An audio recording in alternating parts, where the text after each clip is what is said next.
শুক্রবার ২১ ফেব্রুয়ারি রাতে ইসরায়েলের কাছে হঠাৎ করে একটি মরদেহ পাঠিয়েছে হামাস।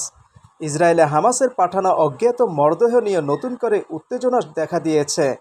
রেড ক্রস গাজার খান ইউনিস থেকে হামাসের কাছ থেকে মরদেহটি নিয়ে সেটি ইসরায়েলি সেনাদের কাছে হস্তান্তর করে।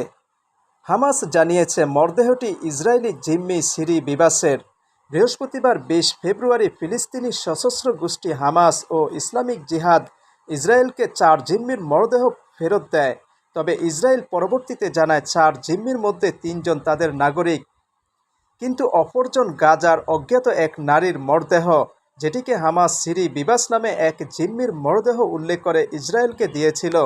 এই অজ্ঞাত মরদেহ নিয়ে হামাস ও এর দখলদার ইসরায়েলের মধ্যে নতুন করে উত্তেজনা দেখা দিয়েছে। শঙ্কা তৈরি হয়েছে দুই পক্ষের মধ্যে আবারও যুদ্ধ বেঁধে যাবার।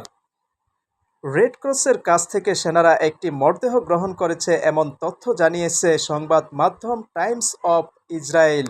এটি তেল আবিবের আবু কারিম ফরেন্সিক ইনস্টিটিউটে নিয়ে যাওয়া হবে। সেখানে পরীক্ষা নিরীক্ষা করা হবে মরদেহটি সত্যিই সিরি বিবাসের কিনা।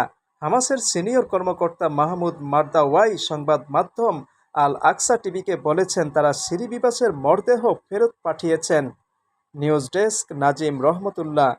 দৈনিক আজকের বাংলা .net